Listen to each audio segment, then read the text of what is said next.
میرے بھائی، قرآن مجید میں اللہ تعالیٰ نے نبی پاک صلی اللہ تعالیٰ علیہ وسلم کی بڑی شانیں بیان فرمائی ہیں۔ حضور علیہ الصلوۃ والسلام کی عظمتیں، بلندیاں، رفعتیں اللہ کے قرآن نے ذکر فرمائی۔ امت کو ان ساری عظمتوں سے آگاہ کرنے کا مطلب یہ ہے کہ نبی پاک کی عظمت امت کے دلوں میں بیٹھ جائے۔ جب کسی کو انسان بڑا عظیم جانتا ہے نا تو پھر اس کے طریقوں پر عمل کرتا ہے، پھر اس سے محبت ہو جاتی ہے۔ اللہ تعالیٰ نے اپنے محبوب کو جو علم عطا فرمایا وہ بھی عظیم ہے، جو معجزات عطا کیے وہ بھی عظیم ہے، اور جو اخلاقی بلندیاں عطا فرمائیں وہ بھی بڑی عظیم ہیں۔ فرمایا وَإِنَّكَ لَعَلَىٰ خُلُقٍ عَظِيمٍ، اے محبوب علیہ السلام، ہم نے آپ کو خلق عظیم کا مالک بنایا ہے۔ ہمارے ہاں لوگ یہ سمجھتے ہیں کہ اخلاق صرف میٹھا بولنے کا نام ہے۔ آپ میٹھا بولیں اور مسجع مکفہ بات کریں اور جی جی کریں تو آپ با اخلاق ہیں۔ حالانکہ میٹھا تو بعض اوقات لوگ ٹریننگ کے طور پر بھی بولتے ہیں، ٹریننگ ہوتی ہے۔ آپ اداروں میں جائیں تو جو بڑے ادارے ہیں ان کے جو سیل مین ہوتے ہیں ان کی ٹریننگ ہوتی ہے کہ گاہک جو مرضی کرے تم نے کڑوا نہیں بولنا۔ آپ چلے جائیں بڑی دکان پر، آپ نے کہا مجھے کپڑے چاہیے، تو وہ سیل مین آپ کو سارے تھان کھول کے دکھا دیتا ہے۔ آپ نے کہا نہیں یار تیرے پاس وہ نہیں جو مجھے چاہیے، تو وہ کہتا ہے ٹھہریں کچھ پیچھے بھی پڑے، سارے اس نے کھول دیا۔ آپ نے کہا تجھے کہا تھا نا تیرے پاس وہ نہیں ہے جن کی مجھے ضرورت ہے، تو پھر بھی آپ کو ناراض نہیں کرتا، کڑوا نہیں بولتا، کہتا ہے جناب اگلے ہفتے آئیے گا، مال اور بھی آنا ہے۔ لیکن جب بندہ دکان سے نیچے اترا نا، نیچے، تو پھر پتہ کیا اس نے کہا؟ کہنے لگا اس نے ایک جوڑا لینا ہے، نخرے دیکھو کتنے ہیں۔ یہ با اخلاق نہیں۔ میری بات کی سمجھ آ رہی ہے؟ با اخلاق ہوتا تو یہ پشت کے پیچھے بھی وہی خیر کی بات کرتا جو اس نے منہ پہ کی تھی۔ یہ با اخلاق نہیں، اس کی ٹریننگ ہے کہ اپنا کام نکلوانے کے لیے کسی کے ساتھ میٹھا۔ اصل آپ کسی بندے کے بارے میں اصل وہ ہوتی ہے جو اس کے پشت کے پیچھے آپ بات کرتے ہیں، منہ پر تو ساری تعریف کریں گے۔ تو بہت سارے لوگ میٹھا ٹریننگ کے، جہاز کا عملہ جو ہوتا ہے نا، جن کی ایئر لائنز بڑی عمدہ ہیں اور جن لوگوں نے کام کیا ہے تو ان کے عملے کی تنخواہیں بھی بہت ہیوی ہوتی ہیں، تو جو بندہ 15,000 کی ٹکٹ لے کے بھی کسی ڈومیسٹک فلائٹ میں بیٹھا ہے نا، تو وہ تلخ بات بھی کرے تو عملہ تلخ بات نہیں کرتا۔ یہ اخلاق نہیں، یہ ٹریننگ ہے کہ تم نے گاہک کو ناراض کیوں؟ اس لیے کہ ہم نے مال بیچنا ہے، سودا بیچنا ہے۔ تو یہ ٹریننگ ہے۔ ڈھیر سارے لوگ ٹریننگ کے طور پر میٹھا بولتے ہیں، اور کچھ لوگ مطلب نکالنے کے لیے بھی میٹھا بولتے ہیں کہ چلو کام پڑ گیا ہے تو ذرا میٹھا بولو۔ فقط میٹھا بولنا اخلاق نہیں، میٹھا بولنا بھی ایک جز ہے اخلاق کا، پر صرف میٹھا بولنا اخلاق نہیں، سچ بولنا اخلاق ہے۔ واقعے کے مطابق بات کرنا اخلاق ہے۔ گفتگو کرنا تو ترازو عدل کے ساتھ اپنے علاوہ بھی کسی کی خوبی مان لینا، یہ بھی اخلاق ہے۔ جو اچھا ہو اسے اچھا کہنا، چاہے وہ ہمارا حمایتی ہو یا مخالف ہو۔ اگر وہ خیر والا ہے تو پھر جرت ہو یہ کہنے کی کہ بندہ ٹھیک ہے۔ یہ اخلاق ہے۔ آپ کا صبر اخلاق ہے، شکر اخلاق ہے، جو اللہ نے دیا ہے اس پر گزارا کرنا، قناعت پسند ہونا، یہ اخلاق ہے۔ حرص سے، ہوس سے، لالچ سے، طمع سے اپنے آپ کو بچا کے رکھنا، یہ اخلاق ہے۔ عادات کا سورنا اخلاق ہے، نرا 2 4 5 باتوں کا نام اخلاق نہیں۔ میں نے کئی دفعہ کہا ہے، پھر کہتا ہوں، اللہ کا فضل ہے، میں نے بھی پگڑی باندھی ہے، خدا نے توفیق دی ہے شروع میں ہی، بالکل اس کو ایک دفعہ بھی داڑھی کو کٹوانے کی ضرورت ہی نہیں پڑی، شروع سے ہی اللہ نے توفیق دے دی، شروع سے ہی رکھی ہے۔ لیکن سنت شریعت کو صرف آپ پگڑی داڑھی میں باندھ نہیں کر سکتے کہ میں نے داڑھی رکھ لیا، پگڑی باندھ لیا تو کل دین پہ عمل ہو گیا۔ یہ سنت کی بڑے درجے ہیں، یہ اعلیٰ درجے، اس کی بڑی زیادہ اہمیت ہے، ہم بھی روز اس کی تبلیغ کرتے ہیں۔ لیکن نبی پاک علیہ السلام کی جو سنت اور حضور کی جو ادا سب سے پہلے لوگوں کے سامنے آئی تھی، وہ تو صادق اور امین ہونا ہے۔ وہ تو صادق اور امین ہونا ہے، جس سنت کا لوگوں کو سب سے پہلے پتہ چلا تھا کہ سچ بولتے ہیں، دیانتداری کا مظاہرہ کرتے ہیں۔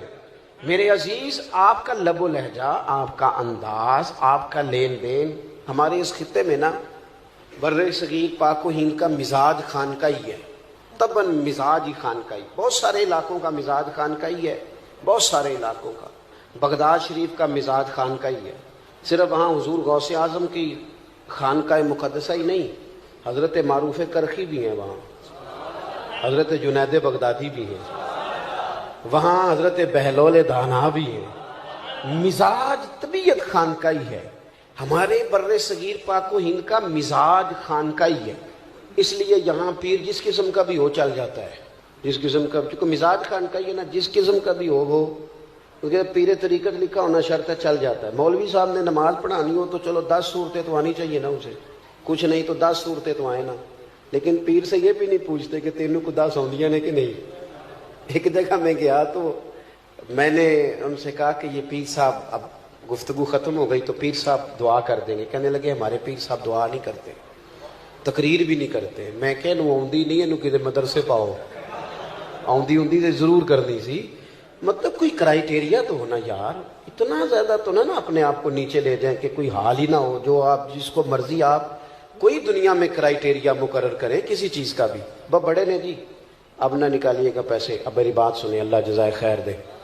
دوست، اخلاقی رویوں میں مضبوطی لانے کے لیے ہمارے صوفیاء نے، یہ مزاج صوفیانہ ہے یہاں. اب یہ تبلیغ تو یہاں صوفیاء نے کی، دین انہوں نے پھیلایا، لیکن جو تعارف ہے نا مذہب اسلام کا ہندوستان میں، تعارف وہ تاجروں نے کرایا ہے.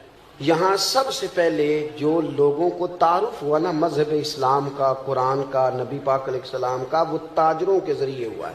جب بحری سفر شروع ہوئے تو ہندوستان کے تاجروں کے، عرب کے تاجروں کے ساتھ لین دین کے معاملات شروع ہوئے. یہاں کی چیزیں وہاں بکنے لگی، وہاں کی یہاں بکنے لگی، لین دین ہونے لگا.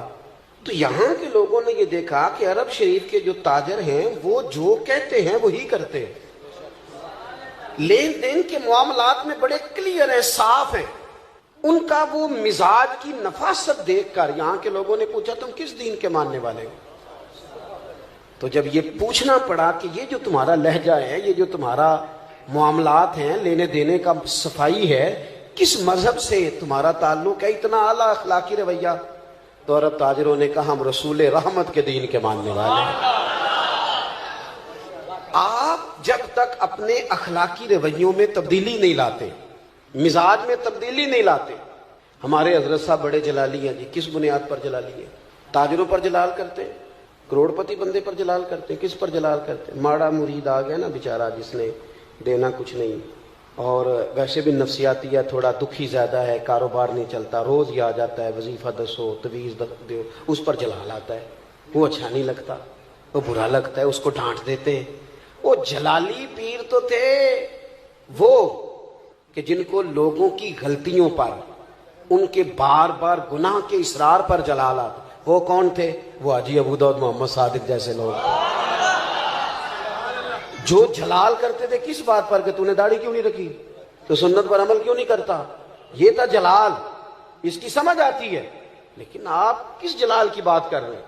اخلاقی رویوں کی مضبوطی، آپ کا اٹھنا بیٹھنا، لینا دینا، معاملات زندگی، اس میں نفاست ہو. ہمارے ہاں اخلاقی رویوں کی سب سے زیادہ ضرورت گھروں کے اندر ہوتی ہے. اور ہمارا حال یہ ہوتا ہے کہ باہر ہمارا رویہ بالکل ٹھیک ہوتا ہے اور گھر میں ہماری طبیعت بڑی سخت ہوتی ہے. حالانکہ سب سے زیادہ ضرورت گھر والوں کو ہے. اب وہ جاجی صاحب جو ہیں، جو گھر جاتے ہیں تو ان کا دل کرتا ہے گھر والے بھی کوئی فیصلہ ہی کرا لے مجھ سے، کوئی مقدمہ سناؤ تمہارا فیصلہ کروں. اور ٹیچر صاحب کہتے ہیں میں گھر جاؤں تو میرا دل ہے سارے کتابیں نکالیں، کو سبق پڑھ لیا جائے. علامہ صاحب، مفتی صاحب، پیر صاحب، ان کو عادت ہوتی ہے ادب کرانے کی، جوتے کوئی دوسرا ہی اٹھاتا ہے اکثر. تو ان کا بھی دل کرتا ہے کہ جب میں گھر جاؤں نا بس سارے اٹھ کے کھڑے ہو جائیں. وہ بھئی یہ ساری آپ کی جتنی بھی اللہ نے اعزازات دیے یہ گھر کے باہر ہیں. گھر کے اندر تو آپ بیٹے ہیں کسی کے، بھائی ہیں کسی کے، شوہر ہیں کسی کے، بیوی منتظر ہے. اس نے سارے دن کی باتیں آپ سے کرنی ہیں. وہ سب سے زیادہ خیر کا آپ کو جانتی ہے. لیکن آپ کہتے ہیں میں تھکا ہوا آیا ہوں، تو نے بات شروع کر دی ہے. تو باہر تو آپ گپے مارتے ہوئے آ رہے ہیں، یاروں سے دوستوں سے روٹیاں کھائیں، دعوتیں کھائیں، ادھر گئے، اور گھر آپ کو کہا 10 منٹ بعد سن لیں. تو اول تو جناب کا موڈ ہی ٹھیک نہیں، اور اگر ٹھیک ہے تو آتے ہی موبائل کھول لیا ہے. کس کو بات سنائیں؟ اخلاقی رویے کی سب سے زیادہ ضرورت آپ کے گھر میں ہے. اللہ تعالیٰ نے سب سے زیادہ ذمہ داری آپ کی لگائی ہے. سنو میرے محبوب کا اخلاق کیا ہے. سیدہ طیبہ طاہرہ ام المومنین حضرت عائشہ صدیقہ، صدقے ان راہوں کے جہاں سے ہماری ماں چلا کرتی تھی، اس خاتون کے کیا کہنے کہ جن کے گھر آ کے رسول کریم سکون اور آرام محسوس فرماتے تھے۔ حضرت عائشہ صدیقہ رضی اللہ تعالیٰ، حضرت عائشہ صدیقہ کہتی ہیں ایک دن حضور مجھ سے فرمانے لگے، ضروری نہیں کہ کوئی بندہ باقاعدہ شکایت کرے، آپ لب و لہجے سے تو بھی سمجھے نا، آپ انداز سے بھی سمجھے نا کہ بات کہاں پہنچ گئی ہے۔ حضور ایک دن فرمانے لگے، یہ ذرا بات کو سمجھنا، ایسا نہیں کہ کوئی شکایت ہوئی، کوئی بات ہوئی، کچھ کہنا پڑا، کسی کو بتانا پڑا، حضور خود فرمانے لگے۔ کریم محبوب علیہ السلام فرمانے لگے، عائشہ ایک بات کروں تم سے؟ یا رسول اللہ کیجئے۔ فرمایا جب آپ مجھ سے ناراض ہوتی ہیں تب بھی مجھے پتہ چل جاتا ہے، اور جب آپ راضی ہوتی ہیں پھر بھی پتہ چل جاتا ہے، مجھے پتہ چل جاتا ہے۔ حضرت عائشہ صدیقہ کہتی ہیں میں تو چاقو چبند ہو گئی، آنکھیں کھل گئی، حضور یہ کیا بات ہوئی، کیسے؟ حضور فرمانے لگے بتاؤں پھر؟ عرض کی یا رسول اللہ میں اور آپ سے ناراض، بتاؤں پھر؟ یا رسول اللہ بتائیے۔ تو ذرا یہ بات سمجھنا، اگر آپ یہ ایک بات سمجھ گئے تو ہمارے یہاں جمع ہونے کا مسئلہ حل ہو، مقصد حل ہو گیا۔ حضور یار ضروری ہے کہ کوئی احتجاج ہی کرے تو بات سنی جائے، اپنے ارد گرد والوں کے جذبات کا بھی تو خیال رکھو نا، وہ کیا سوچتے ہیں کس دکھ میں، ضروری ہے کہ بہت رو کے ہی بتایا جائے تو ہم مسئلہ حل کریں۔ کریم محبوب فرمانے لگے عائشہ سنو، کبھی کبھی قسم اٹھاتی ہو؟ یا رسول اللہ اٹھاتی ہوں۔ فرمایا جب خوش ہوتی ہو نا، مجھ سے راضی ہوتی ہو تو پھر کہتی ہو مجھے محمد عربی صلی اللہ علیہ وسلم کے رب کی قسم، اور جب تمہارے دل میں کوئی بات ہوتی ہے تو پھر کہتی ہو مجھے حضرت ابراہیم خلیل کے رب کی قسم۔ سیدہ طیبہ طاہرہ حضرت عائشہ کہتی ہیں میری کیفیت یہ بنی کہ میں لبوں سے ہنس رہی تھی اور آنکھوں سے رو رہی تھی۔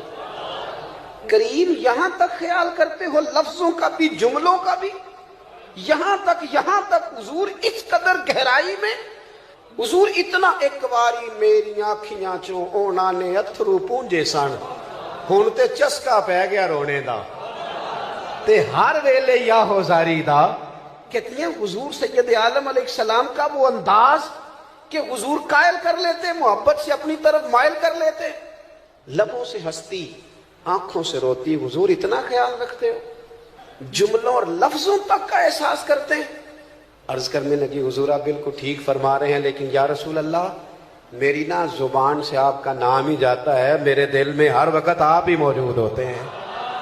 یہ ہے اخلاقی رویہ کہ آپ کو احساس ہو، اور یار دیکھو جس بندے سے ہمارا 6 مہینے بھی تعلق رہے نا، کوئی نہ کوئی تلخی آ ہی جاتی ہے۔ یہاں میں نے دیکھا ہے مقدس ترین سفر حرمین کا، مقدس، لوگ بڑے شوق سے مل کے جاتے ہیں، وہاں جا کے شکوے کرتے ہیں ایک دوسرے کی۔ پہلی بات تو یہ ہے کہ مطمئن ہونے کو تو ہم ویسے ہی تیار نہیں، اور وہاں جا کے اب تو خیر ماحول اس طرح کا ہے، کئی سال پہلے کی بات ہے، حرم کعبہ کے سامنے 2 لوگ اپنے ٹریول ایجنٹ کا شکوہ کر رہے تھے، سان لوٹ لیا سے۔ تو میں نے انہیں کہا کہ پہلے تو آپ یہاں شکوہ کر رہے ہیں اور آپ کو پتہ ہے جگہ وہ ہے کہ ایک گناہ کرے تو لاکھ لکھا جاتا ہے، تو یہ بات اس سرے سے درست نہیں، آپ دیکھیں تو صحیح بیٹھے کہاں ہیں۔ اور دوسری بات یہ ہے کہ روز لوگ دھوکے کرتے ہیں، میرا تو جی چاہتا ہے جو رب رسول کی بارگاہ میں پہنچاتا ہے نا وہ لوٹ بھی لے تو بڑا ہی اچھا ہے۔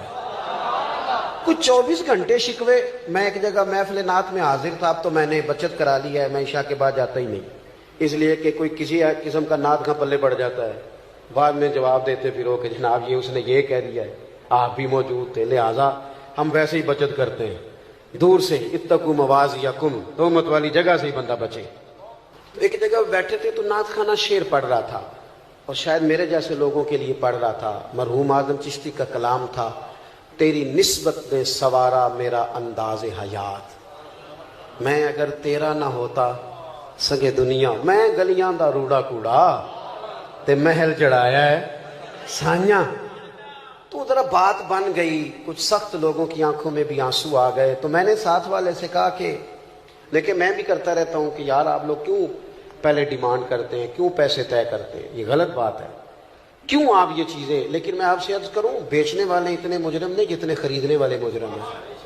یہ تو ماحول ان لوگوں نے بنایا جو پہلے ریٹ لگاتے ہیں، پہلے ان کو پیسے دیتے ہیں، پھر شکوے کرتے ہیں۔ کیوں آپ ریٹ بناتے ہیں؟ کیوں کہانیاں بناتے ہیں؟ پہلے سارا کچھ کرتے ہو، پھر کہتے ہو بگڑ گئے۔ تو ان کو ذرا دل کو بات لگی، تو میں نے ساتھ بیٹھے ہوئے شخص سے کہا یار آج بڑا سونا پڑا ہے، اس نے مزہ آ گیا ہے۔ وہ فوراً کہنے لگا کہ انہیں 40,000 لے آ دے۔ یہ ہنسنے کی بات نہیں، رونے کی ہے۔ میں نے اسے کہا یار کو ہر وقت شکوہ ضروری ہے؟ کیوں دیا تم نے؟ کسی اور مفت والے کو بلا لیتے، محلے کے بچوں کو نعت نہیں آتی ان سے سن لیتے، پہلے دیتے ہو پھر شکوے کرتے ہو۔ اور میں نے کہا سن پھر، آج اس نے نا میرے کریم رسول کا ذکر کیا ہے، اور اتنا سونا کیا ہے کہ دل کے جذبات آنسو بن کے ٹپک آئے ہیں۔ آج اس نے جتنا لطف دیا نا 40 تھوڑا ہے، یہ تھوڑا ہے، زیادہ ملنا چاہیے اسے۔ بات دیکھو کہاں کچھ ضروری ہے کہ ہر وقت انسان کہیں اپنے اخلاقی رویوں کو انسان مضبوط کرے، اس کے لہجوں سے، اس کے انداز سے، اس کے بات کرنے سے۔ مجھے بتائیں نا، حضرت عمر تو کہتے ہیں کہ ہمارا دوست وہ ہے جو ہماری غلطیاں بتائے، جی جو ہماری غلطیاں بتائے وہ ہمارا، تے سانو تو کدے چنگا لگتا ہی نہیں، سوال ہی نہیں۔ ہم نے تو باقاعدہ بندے رکھے ہوئے ہیں تعریفیں کرانے کے لیے۔ یہ نقیب محفل کی یہ ابھی مجھے اچھا نہیں لگ رہا تھا، لیکن میں کچھ عرصے سے نا جی آتے ہی مائک لے لیتا ہوں، اس لیے کہ ہم جو نہیں ہیں وہ ہمیں بتایا جاتا ہے، تو اپنے آپ میں بندے کو شرم آتی ہے کہ یہ کیا کہا جا رہا ہے، بھلا ضرورت ہے ان چیزوں کی؟ اگر کچھ ہے تو وہ نظر آ جائے گی، لیکن یہ کہانیاں بنانا کہ فلانے صاحب آ گئے، کیا ضرورت ہے اس بات کی؟ کوئی حاجت نہیں، اس سے انسان کمزور۔ اٹھ بلیا، اٹھ بلیا، وہ چلو تھے وسیے جتھے وس دینی سارے ینے، نہ کوئی ساڈی ذات پچھانے نہ کوئی سانو منے۔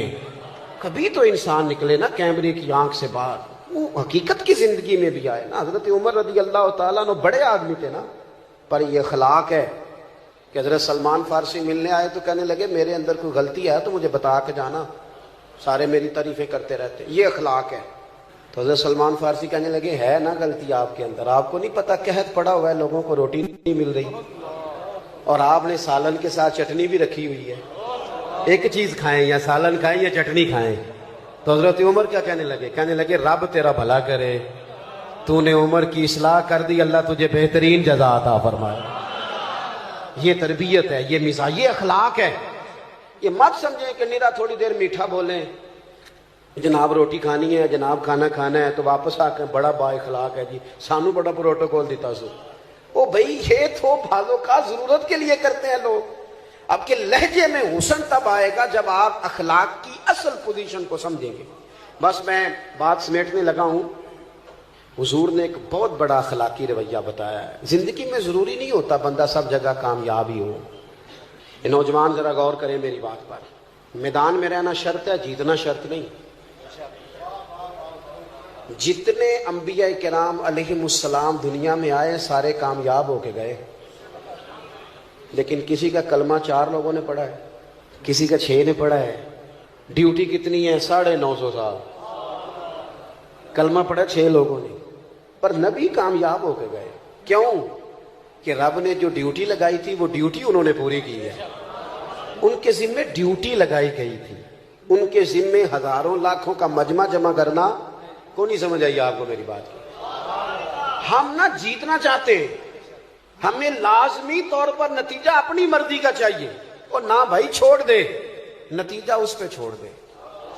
جو لوگ سب سے پہلے جنہوں نے خون دیا تھا نا اسلام کی بنیاد مضبوط کرنے کے لیے، سب سے پہلا خون، وہ بدر کے 14 شہید ہیں۔ نام بتاؤ ان کے، بتاؤ نام کیا ہے؟ اسلام کا رعب جو پوری دنیا میں بیٹھا ہے وہ بدر کے لوگوں کی وجہ سے ہے، جو میدان بدر میں گئے۔ وہ 14 لوگ جنہوں نے خون دیا، نام بتاؤ ان کے؟ نہیں آتے لوگوں کو۔ وہ اگر نام بناتے، تختیاں لگواتے تو کام نہیں ہوتا تھا۔ انہوں نے کہا نام اس کریم کا ہی جچتا ہے جس کریم کے سہارے ہم میدانوں میں کھڑے ہیں۔ ہم تو نا جی کسی چکر میں ہیں، یہ اخلاقی کمزوری ہے۔ آپ اپنے حصے کی ڈیوٹی کریں، آپ ڈیوٹی کریں، اپنے حصے کی کام کریں۔ حضور نے صحابہ کو جہاں کھڑا کیا نا، حکمتیں نہیں پوچھی انہوں نے، دلائل نہیں پوچھے، یہ کام تو اس کا مطلب کیا ہے۔ غلام بھی کبھی حکمت پوچھتا ہے، غلام تو نوکری کرتا ہے، انہوں نے حکمت، یہ بڑا مزہ ہے۔ آپ کسی کی غلامی کریں تو پھر حکمتیں نہ پوچھیں، پھر دھیان سے غلامی کریں، توجہ سے غلامی۔ ہمارے ہاں لوگوں کو واضح حکم کا پتہ چل جائے تو پھر بھی تعویل کرتے ہیں، گنجائش نکالتے ہیں۔ پورا واضح حکم ہے پھر بھی گنجائش نکالیں گے۔ حضور علیہ السلام کے غلاموں کا کیا حال تھا، یہ ان کا رویہ تھا اخلاقی۔ نبی کریم جمعہ پڑھا رہے ہیں، خطبہ دیتے دیتے دیکھا ایک بندہ کھڑا ہو گیا ہے، حضور نے فرمایا بیٹھ جاؤ۔ سادی سی بات ہے، ابھی میں نے بھی کئی دوستوں سے اشارے سے کہا کسی کہ یار بیٹھ جاؤ بیٹھ جاؤ، ماحول ذرا ٹھیک رہتا ہے۔ کریم فرمانے لگے بیٹھ جاؤ، سادی سی بات ہے، نام نہیں لیا حضور نے، نام نہیں لیا۔ یہاں تو نام لے کے کہتا ہے نا والد بیٹا ذرا مجھے پانی پلانا، نام لے کہتا ہے ابا جی چھوٹے کو کہہ دیں۔ حضرت شیخ ابو مرتعش ایک صوفی گزرے ہیں، صاحب رسالہ کشیریہ نے ان کا ذکر کیا ہے۔ وہ کہتے ہیں میں حج پہ جا رہا تھا، میرا نفلی حج تھا، تو لوگ جمع تھے، نعرے شارے لگ رہے تھے۔ یہ بھی ایک باریک پہلو ہے اہل تصوف کے ہیں، اسے سمجھیے گا۔ میں تیار تھا، پھول شول تیار تھے، نفلی حج تھا، گھر میں بیٹھا تھا اور میں حضرت صاحب بھی تھا۔ یہ بھی بڑا مسئلہ ہوتا ہے، یہ بڑی بیماری ہوتی ہے، اللہ ماشاء اللہ۔ کہتے ہیں میں شیخ بھی تھا، تو گھر میں بیٹھے بیٹھے نا میری ابا جی نے نا مجھ سے پانی کا گلاس مانگا۔ اب حج آج کل کا نہیں، حج عمرہ آج کل کے حج سے بھی لوگ بڑے پریشان ہوتے ہیں، کہنے جی دیکھو جی بڑا تھک گئے، حالانکہ گھر سے گاڑی میں بیٹھتے ہیں، ایئرپورٹ پہ صاف ستھرے کپڑوں میں، جہاز میں کھانا ملتا ہے، وہاں نیچے اترتے ہیں تو پھر گاڑی کھڑی ہے، لیکن آپ پوچھ لیں ٹینشن بڑی ہے، پریشانی بڑی ہے، پتہ نہیں کس بات کی ہے، اللہ جانے کیا ہے۔ اس وقت حج کیا تھا، 6 مہینے کا پیدل رستہ، خود کھانا ساتھ لے کے جانا ہے، پکا کے کھانا ہے، خیمہ ساتھ ہے جہاں رات آئے گی لگا کے سونا ہے، لیکن لوگ جاتے تھے۔ شیخ ابو مرتش کہتے ہیں مشکل ترین حج، میری تیاری، نعرے لگ رہے ہیں اور پھول آ رہے ہیں اور حالات اور ہیں، گھر میں بیٹھا تھا، کل پرسوں میں نے حج پہ جانا ہے۔ میری اماں جی مجھ سے کہنے لگی پتر ذرا پانی کا گلاس تو دینا، تو میرے اندر سے آواز آئی کہ میں مثلاً عجیبی ہوں اور میں شیخ بھی ہوں، تو پانی تو چھوٹا بھائی بھی دے سکتا ہے۔ کہتے میں چھوٹے بھائی سے کہا امی جی کو پانی دینا، وہ پانی لے آیا، تو فوراً میرے دل نے مجھ سے کہا شیخ سینکڑوں میل کا پیدل حج تیرے لیے آسان ہے اور ماں کو پانی دینا تیرے لیے مشکل ہے، سچ بتا یہ حج اللہ کی رضا کے لیے کر رہا ہے یا حاجی کروانے کے لیے کر رہا ہے؟ ماں کی خدمت پر چونکہ پھول نہیں برسنے، نعرے نہیں لگنے، لوگوں نے لمبی چوڑی باتیں نہیں کرنی، اس لیے تیرے لیے مشکل ہو رہا ہے۔ فرمانے لگے میں نے اس حج کا ارادہ ترک کیا اور میں نے ماں سے کہا ماں پہلے پورا سال تیری ڈیوٹی کروں گا، پھر تو دعا دے گی تو اگلے سال حج کرنے جاؤں گا۔ بھلے شاہ تو آسمانی اڈدیاں پھڑنا ہے، آج جڑا گھر بیٹھا انہوں تو پھڑیا ہی نہیں۔ نبی پاک علیہ الصلوۃ والسلام نے کہا یہ اخلاقی رویہ، اس کو سمجھے۔ ہم نا موٹی موٹی چیزوں کو نا جی وہ بنا کے نا تو دل کو مطمئن کر لیتے ہیں کہ میں بالکل ٹھیک ہو گیا ہوں، بالکل میں تو جناب آخری درجہ ہے میری تربیت کا۔ حضور علیہ السلام نے نا کہا بیٹھ جاؤ، اب ایک صحابی سے کہا تو وہ بیٹھ گئے، لیکن چونکہ مطلق فرمایا کسی کا نام نہیں لیا، تو ایک صحابی مسجد کے اس کونے میں تھے، ان کے کانوں میں آواز گئی تو وہیں بیٹھ گئے۔ ایک اس کونے میں تھے، ان کے کان میں آواز گئی تو وہ وہیں سننا۔ یہ وہ لوگ ہیں جنہوں نے دنیا کو بدل کے رکھ دیا۔ یہ کوئی ایسے لوگ نہیں کہ بالکل سیدھے سادھے آپ جو کہیں گے، ایسا نہیں۔ یہ معاملہ فہم ہے، بصیرت والے ہیں، دنیا کو بدلنے والے ہیں، لیکن انہوں نے اپنے شعور سے یہ طے کر لیا تھا کیا بلا کہ جو کریم کہیں گے ہم نے وہی کرنا ہے، یہ طے کر لیا تھا۔ یہ ہوتا ہے اخلاقی رویہ کہ آپ سمجھدار ہوں تو فیصلے سیانے کریں۔ ایک صحابی بنو غنم میں تھے، ابھی ان کے کانوں میں آواز گئی بیٹھ جاؤ، وہیں بیٹھ گئے۔ نماز مکمل ہوئی تو کریم فرمانے لگے آپ کہاں تھے؟ حضور وہ آپ کی آواز آئی تھی بیٹھ جاؤ تو میں وہیں بیٹھ گیا، آپ کہاں تھے؟ یا رسول اللہ بنو غنم میں کانوں میں آواز گئی، آپ کہاں تھے؟ حضور فلانے کونے میں۔ تو کریم فرمانے لگے نہ آپ سے کہا، نہ آپ سے کہا، نہ آپ سے کہا، میں نے تو ان سے کہا تھا۔ ادب ہے، خاموشی ہے، سناٹا ہے، غلامی کا لطف ہے، ذائقہ ہے۔ سانو نہ قید سجن دا گہنا ہے۔ وہ کسی کو ہاتھ کڑی لگی ہوئی تھی تو کسی نے پوچھ لیا کہ یہ کیا ہے؟ وہ کہنے لگا یہ سانو قید سجن دا گہنا ہے، تو وہ جینج رکھے اونج رہنا ہے۔ یہ اس کے نام کا نا گہنا پہنا ہے، اور جیسے رکھے گا ویسے۔ حضور نے فرمایا کہاں تھے یا رسول اللہ؟ وہ آپ کی آواز آئی۔ فرمایا نہ آپ سے کہا، نہ آپ سے کہا، میں نے تو ان سے کہا تھا۔ تو دست بست عرض کی حضور آپ نے نام تو نہیں نہ لیا؟ ہم نے کہا بیٹھ جاؤ تو ہم بیٹھ گئے. اپنی زندگی میں یہ ہے اخلاقی رویہ کہ دین کا حکم کہیں اشارتاً بھی پہنچے تو بندہ دوڑ کے اس پر عمل کرے. لیکن ہمارا یہ حال ہے کہ چند چیزوں کو چند ایک چیزوں کو طے کر کے اپنی مرضی کا عمل اور اپنی مرضی سے ہی اپنی مرضی. ایک صاحب آج آئے ہوئے تھے جمعے میں, کہنے لگے ٹائم. میں نے ان سے کہا یار میں بتا نہیں سکتا آپ کو کہ میں کتنا ٹائم کے معاملے میں پریشان ہوں, صبح سے شام تک سفر کرتا ہوں, حد ہو جاتی ہے. تو کہنے لگا میں آپ سے بڑا پیار کرتا ہوں, ٹائم دے دیں. میں نے پھر اس سے سوال کیا, یہی والا جو آپ سے کر رہا ہوں. میں کہا یہ ٹائم نہ دیتا تو پھر بھی کرے گا کہ نہیں؟ یہ کمال ہے. نہیں سمجھ آئی بات کی؟ مجھے آپ سے محبت ہے, شرط یہ ہے کہ آپ مجھے. میں کہا جے نہ دیتا تھے انہیں کو نہیں سجے جواب دیتا جی میں تسی چپ ہو نا سارے. وہ بھی غور نہ مینوں تکدا سی. میں نے کہا یہ محبت نہیں ہے, یہ تو یہ ہے کہ جے تسی منو تو پھر ٹھیک ہے, نہ منو تو پھر باہر جا کے آکھاں گے بڑے ہو گئے نے, ہوں تو گل ہی نہیں سنتے, پھر کچھ اور کہہ لیں گے جس طرح بھی ہمارا دیسی لہجہ ہے. تو محبت یہ ہے, پیار یہ ہے کہ ہم نہ اصل کی طرف دیکھیں کہ اصول کیا ہے, ضابطہ کیا ہے, قانون کیا ہے, اپنے اخلاقی رویے کو ان ضابطوں کا پابند کریں. ایک بات آخر میں, بات تو مکمل ہو گئی تھی, وہ میرا دل ہے وہ بھی کر دوں. حضور نے ایک رویہ اور بھی سکھایا ہے اور باقاعدہ بیعت لی حضور نے صحابہ سے. حضرت حکیم بن حزام کہتے ہیں حضور نے فرمایا میری بیعت کرو. عرض کی حضور کس بات پر؟ اسلام پر تو ہم بیعت کر چکے ہیں. تو حضور نے فرمایا بیعت کرو کہ تم کسی دنیا دار کے سامنے ہاتھ نہیں پھیلاؤ گے. تھوڑا سا جو رب نے دیا اس پر جینا سیکھے. بس کوئی بندہ آپ کسی کروڑ پتی آدمی کی طرف بھی کبھی امید لگائیں گے تو چند ہزار کے بعد بھی بات کرے گا. یہ بہت بڑا اخلاقی رویہ ہے کہ انسان کو جو رب نے دیا ہے بندہ اس پر راضی ہونا شروع کر دے. حضرت حکیم بن حزام کہتے ہیں ہم نے بیعت کی تھی کہ محبوب ہم دنیا داروں کے سامنے کبھی ہاتھ کمزور کر دیتے ہیں لوگ, آپ دکھڑا سنا کے دیکھ لیں, بنتا بھی کچھ نہیں اور آپ کی بات بھی ادھر ادھر نکل جاتی ہے. تھوڑا مضبوط ہو زندگی میں کچھ. اور زندگی میں ایک وقت ایسا بندے پہ آتا ہے جب وہ تنہا رہ جاتا ہے اور اپنے چاروں جانب جب وہ گھوم کے دیکھتا ہے تو پھر اسے سمجھ آتی ہے سہارا اللہ رسول کا ہی ہے, اور پھر وہ بات اسے تگڑا بھی کر جاتی ہے, مضبوط کر جاتی ہے, اسے جینا آ جاتا ہے. حضرت حکیم بن حزام کہتے ہیں وہ ہم نے طے کر لیا تھا اور اتنا طے کیا تھا کہ جناب حکیم بن حزام بوڑھے ہو گئے تھے. یہ ہے اخلاق جو حضور نے سکھایا. بڑھاپا تھا, گھوڑے پہ بیٹھے تھے یا اونٹ پہ بیٹھے تھے تو ہاتھ کے اندر درہ تھا, وہ درہ زمین پہ گر گیا, قریب غلام کھڑا تھا. حضرت حکیم بن حزام خود نیچے اترے, وہ درہ اٹھایا, دوبارہ بیٹھنے لگے تو ذرا تکلیف ہوئی تو خادم کہنے لگا حضور مجھے بتا دیتے. فرمانے لگے حضور سے وعدہ کیا ہے کہ جسے سوال نہیں کروں گا. اپنی زندگی میں نہ طے کریں کہ میرے مالک نے جہاں مجھے رکھا ہے بڑا ہی سونا رکھا ہے, بڑا ہی بہترین رکھا ہے, اس کو طے کریں. اگر آپ اپنے رب کی عطا پہ مطمئن ہو جائیں گے تو زندگی مطمئن ہو جائے گی.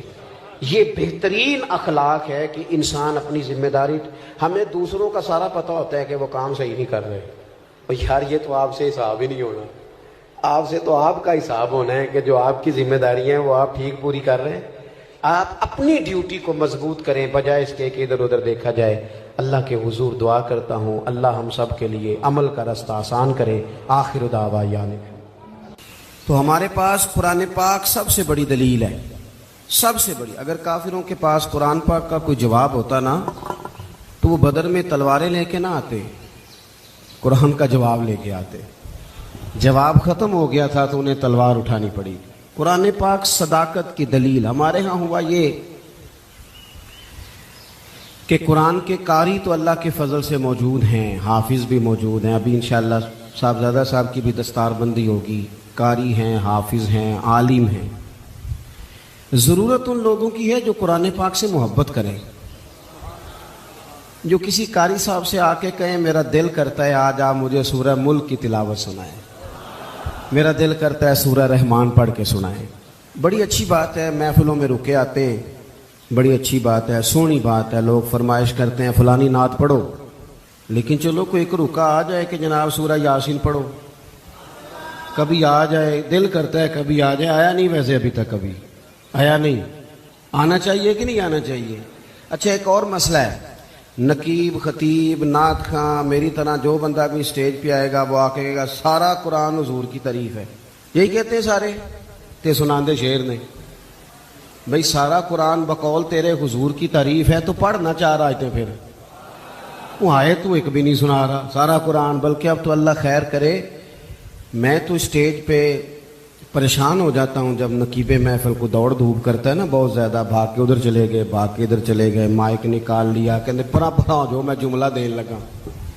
تو کئی دفعہ پوچھنے کو دل کرتا ہے تو جملہ دینے لگا کہ بم چلانے لگا ہے. بات کر جو کرنی ہے اور جو بات تو نے اتنا زور لگا کے کی وہ بڑے آرام سے بھی ہو سکتی تھی. تو یہ مزاج نہیں سنجیدہ لوگوں کا. سنجیدگی فکر حسن ہوتا ہے زندگی کا. میری بات کی سمجھ آ رہی ہے؟ اور یہ اسٹیج والوں کی غلطی نہیں ہوتی.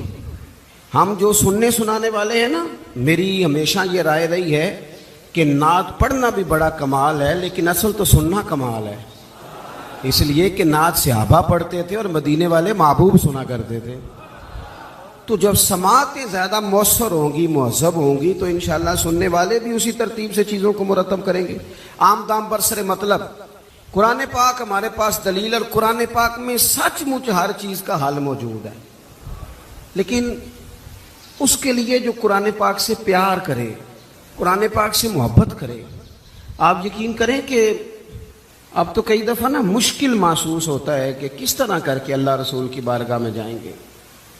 پیروں کے آستانے محفلیں جلسے فلاں چیز ہر شے زیادہ تلاوت تھوڑی. یعنی محفل نعت میں ایک بندہ صرف قرآن پاک پڑھنے والا قاری وہ بھی شروع میں لگا دو اور 11 بندے نعت پڑھنے والے. بھئی آپ ضرور نعت پڑھیں پر قرآن تو اصل ہے قرآن تو کمال ہے قرآن تو اعزاز ہے اور قرآن ہی تو وہ چیز ہے جسے پڑھ پڑھ کے مدینے والے محبوب نے لوگوں کے دلوں کا زنگ دور کیا ہے. آپ بغیر قرآن کے کیسے انقلاب برپا کریں گے؟ اور اب بہت سارے لوگ ہیں وہ آج کل ایک جماعت چلی ہے نا جو کہتی ہے صحابہ کے سب سے بڑے محب ہم ہیں. پھر ایک اور نکلی ہے جو کہتے ہیں کہ ہمیں زیادہ سمجھ آئی ہے. امام حسن سے بھی زیادہ سمجھدار ہیں انہیں زیادہ سمجھ آئی ہے. اور خدا کے بندو میرے رسول پاک کی ہر نسبت اگر حضور کی اولاد کی بات ہو تو میرے امام کہتے ہیں تیری نسل پاک میں ہے بچہ بچہ نور کا. ایک بچہ حسن والا. اور کس بندے میں جرت ہے اتنی طاقت رکھتا ہے کہ وہ یہ عقیدہ پھیلائے کہ نبی پاک کا کوئی صحابی ٹھیک نہیں؟ تجھے کس نے یہ اجازت دی ہے؟ اپنے قد کے مطابق بات کرنی چاہیے. یہ حضور کے صحابہ ہیں حضرت ابو بکر صدیق سے لے کر سیدنا امیر معاویہ تک. حضور کا ہر صحابی آنکھوں کی ٹھنڈک ہونی چاہیے تبھی عقیدہ حسین رہتا ہے. یہ جو کمزوریاں دکھائی جا رہی ہیں یہ صرف کتاب و سنت سے یعنی لوگ شعروں کے زور پر عقیدے تگڑے کرنا چاہتے ہیں. شعر ہم سے زیادہ کون پڑھے گا؟ ہمیں تو بیماری ہے شعروں کی. میں سمجھتا ہوں اچھا شعر تو اچھے ادب کی علامت ہوتا ہے لیکن شعر ہے عقیدہ نہیں. عقیدہ قرآن و حدیث ہے عقیدہ کتاب و سنت ہے. میری بات کی سمجھ آ رہی ہے آپ حضرات کو؟ آپ شعر پڑھ کے عقیدے کوئی مضبوط کریں گے؟ شعر وہ جو عقیدے کی تائید میں ہو. عقیدے کی اعلیٰ حضرت نے درجنوں آیات لکھی حدیثیں لکھی اور اس کے بعد شعر لکھا کہ تو زندہ ہے واللہ تو زندہ ہے واللہ. تو یہ تائید میں بہرحال اس طرف جانا نہیں چاہتا. تو اصل ہمارے پاس قرآن اور قرآن کہتا ہے ذالک الکتاب لا ریب فیہ تمہیں وہ شانوں والی کتاب دی ہے جس میں شک کی گنجائش ہی کوئی نہیں. کوئی شک ہی نہیں بے عیب لا ریب. قرآن مجید اپنی ایک الگ تازگی رکھتا ہے ایک الگ حسن رکھتا ہے وقار رکھتا ہے. اور حضور نے پتہ کیا فرمایا؟ مولا علی راوی ہیں حدیث کے. محبوب نے فرمایا میرا قرآن کبھی پرانا نہیں ہوگا. اسے جب بھی پڑھو گے نا جتنی دفعہ بھی پڑھو گے نا جس رنگ میں بھی پڑھو گے نا جس ٹائم بھی پڑھو گے نا تمہیں نئی تازگی عطا کرے گا.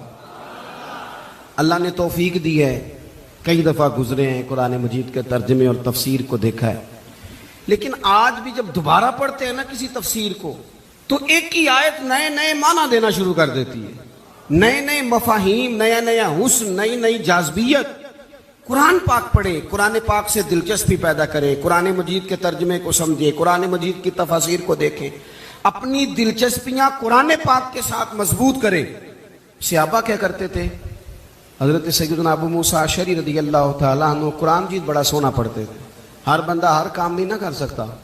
حضرت عمر فاروق علم کا یہ حال ہے کہ حضور فرماتے ہیں میں نے خواب دیکھی ہے, خواب میں دودھ پی رہا تھا اور اتنا دودھ میں نے پیا کہ میرے ناخنوں میں بھی سفیدی آ گئی. فرمایا پھر جو بچ گیا میں نے خواب میں عمر کو دے دیا. یا رسول اللہ اس کا معنی کیا ہے؟ فرمایا اس کا معنی علم ہے. اللہ تعالیٰ نے حضرت عمر کو حضور کے علم کی خیرات عطا کی. اتنے بڑے عالم, لیکن حضرت عمر بڑے کھلے دل سے کہتے تھے بھئی قرآن ابی بن کعب سونا پڑھتے ہیں, لہذا تراویاں یہی پڑھائیں گے. وہ تراوی کی امامت کرتے تھے. ہر بندے میں ہر خوبی نہیں ہوتی, اور کسی کی خوبی کو تسلیم کرنا یہ بہت بڑے انصاف کی بات ہے. حضرت ابو موسیٰ اشعری قرآن پاک سونا پڑھتے تھے, تو کبھی ملاقات ہوتی تو حضرت عمر کہتے ابو موسیٰ یار ذرا مجھے میرے رب کی یاد تو دلا دے.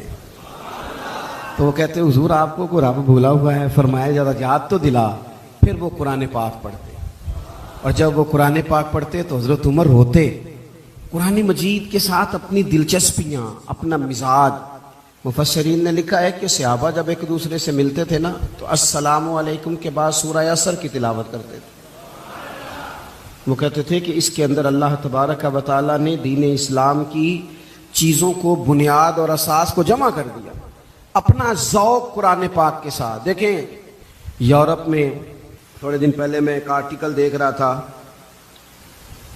اب لڑکے اور لڑکی کو شادی سے پہلے باقاعدہ کورسز کرائے جاتے ہیں. موٹیویشنل اسپیکر کے پاس لے جایا جاتا ہے, کیونکہ وہاں مزاج ہے اکیلے رہنے کا, تنہا رہنے کا, تو شادیاں زیادہ چلتی نہیں, کسی کو برداشت ہی نہیں کرتے. وہ کہتے ہیں پہلے انہیں کورس کرا لو 2-3 ہفتے کا, انہیں سکھا لو کسی کو برداشت کیسے کرنا ہے. ویسے آج کل ہمارے ہاں بھی برداشت کوئی زیادہ کوئی نہیں. ہمارے بچے بھی جب سے موبائل آیا ہے نا وہ بھی کوئی کونے ڈھونڈتے ہیں. چلو بچیاں نو کیا کھنا ہے, سیانے بھی آندے نے بھئی نہ ہی کوئی کام دسو سانو. سمجھدار ترین بندے کئی دفعہ کہتے ہیں بٹیاں دی خواہش ہے جی پیر صاحب ایک فوٹو کھینچنی. میں کہا بچیاں دی ہے نا, تسی تے سائڈ تے ہو نا بچوں, آپ کدھر آ گئے بیچ میں؟ تو بچوں کی خواہش ہے.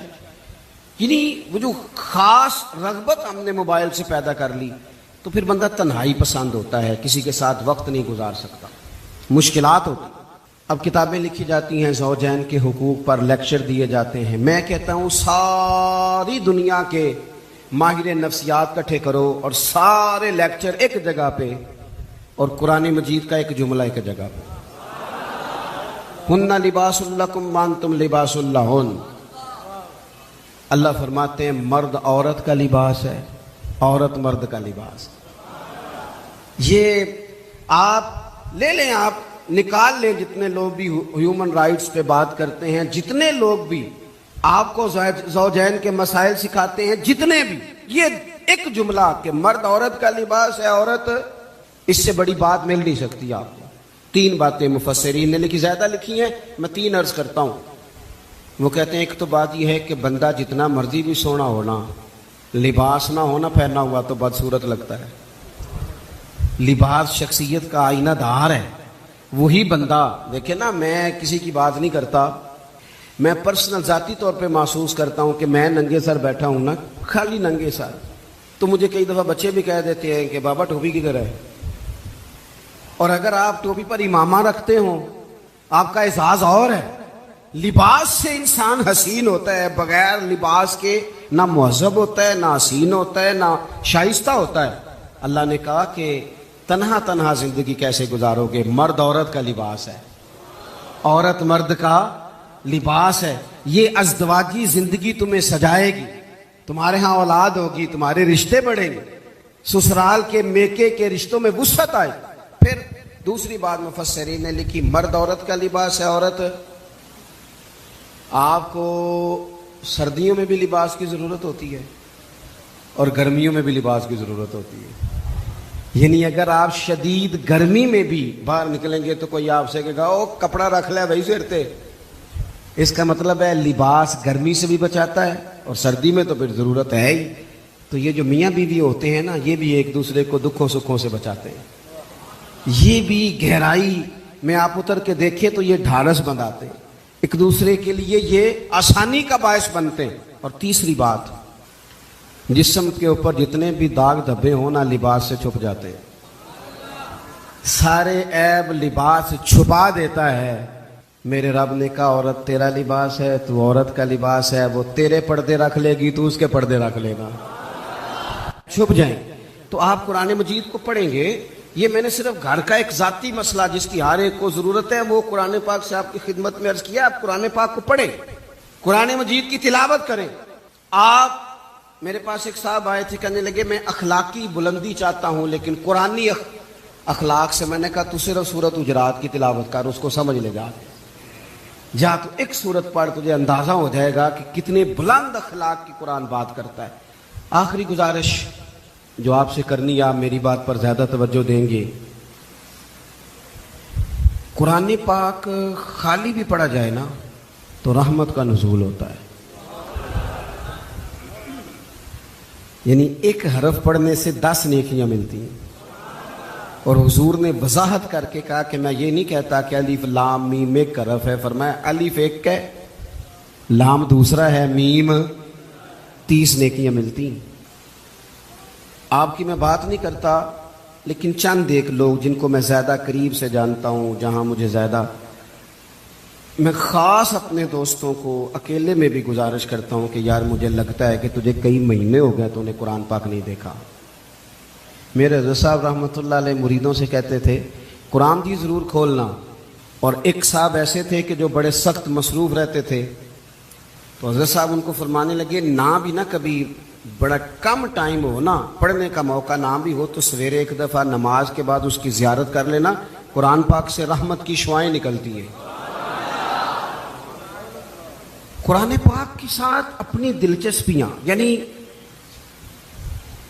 سویرے سویرے نا میری والدہ، آپ کو پتہ ہے دیہاتوں میں سب نے بھینسیں رکھی ہوتی تھی، تو اماں جی یعنی وہ سویرے اٹھ کے دودھ رڑک کے اور پھر وہ جب مصلی بچھاتی تھی، تب میں سمجھتا تھا کہ یہ تکلفات ہیں، چونکہ جب بندہ پڑھ دیتا ہے نا پھر اسے گنجائشوں کا بھی پتہ چل جاتا ہے، میں سمجھتا تھا یہ تکلفات ہیں کہ وہ پہلے کپڑا مصلی بچھاتی، پھر پیالے میں پانی لا کے پاس رکھتی، پھر وہ جناب اس پہ پڑھنا شروع کرتی، پھر وہ ریل، اور پھر ریل کے یہ جو حافظ ہوتے ہیں نا ہمارے، یہ پھر زیادہ نہیں چومتے قرآن پاک کو، ان کے پاس ہوتا ہے نا ہر وقت، لیکن وہ پرانے بندے وہ شنیل کا غلاف، پھر اسے کھولنا، پھر اسے چومنا، پھر سینے سے لگانا، یہ ساری چیزیں ان کے پیش نظر رہتی۔ اماں جی نا وہ نماز پڑھ کے قرآن پاک کے کوئی 2-1 رکوع پڑھ کے پھر آواز دیتی، وہ تسی اجے بھی ستے ہو، میں دودھ بھی رڑک لیا، نماز بھی پڑھ لی، سبق بھی پڑھ لیا، اٹھ جاؤ نا، اب تو ٹائم تھوڑا رہ گیا نماز کا۔ یہ آپ یقین کریں، میرے سے بزرگ ناراض نہ ہو جائیں، لیکن بچوں کو نماز کی تقریر نہ سناؤ کہ پتر نماز پڑھنی چاہیے، نہ تقریر نہ سناؤ، تقریریں باہر چلتی ہیں، گھر میں نہیں چلتی، گھر میں عمل چلتا ہے۔ بچوں کے سامنے نماز پڑھو، بچوں کے سامنے قرآن پاک پڑھو، اپنی اولاد کو عادی کرو کتاب و سنت کا، سارا دن گپیں، سارا دن باتیں، گھر میں بھی تبصرے، ٹیلی فون پہ گپ شپ، اس نے تو نفسیاتی کمزوری پیدا کر دی ہے قوم میں۔ اپنے گھر کے اندر چلن پیدا کریں قرآن پاک، قرآن پاک سے پیار ہو۔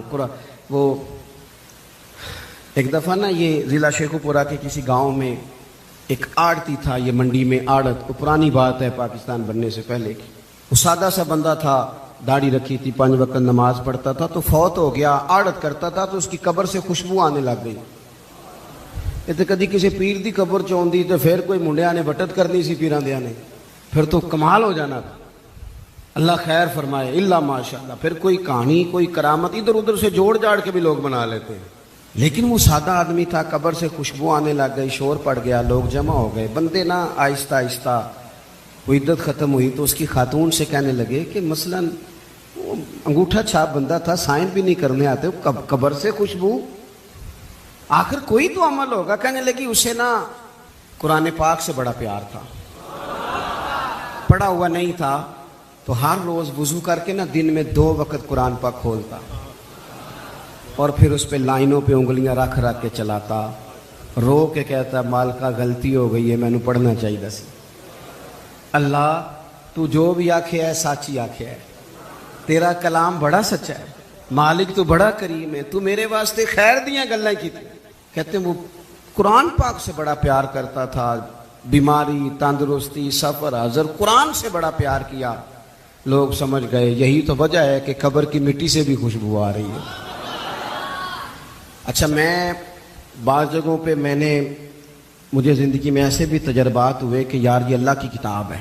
میں جہاز میں بیٹھا تھا تو موبائل پہ میں نے قرآن شریف کھول لیا، میں نے کہا چلو اتنی دیر کی فلائٹ ہے کچھ پڑھتے ہیں، تو ایک میرے دل میں بدگمانی آئی۔ کبھی کبھی پگڑی دالی والا بندہ میری طرح اللہ معاف کرے سمجھ لیتا ہے نا نیک بھی میں ہی ہوں، یہ بھی کبھی کبھی بدگمانی آ جاتی ہے۔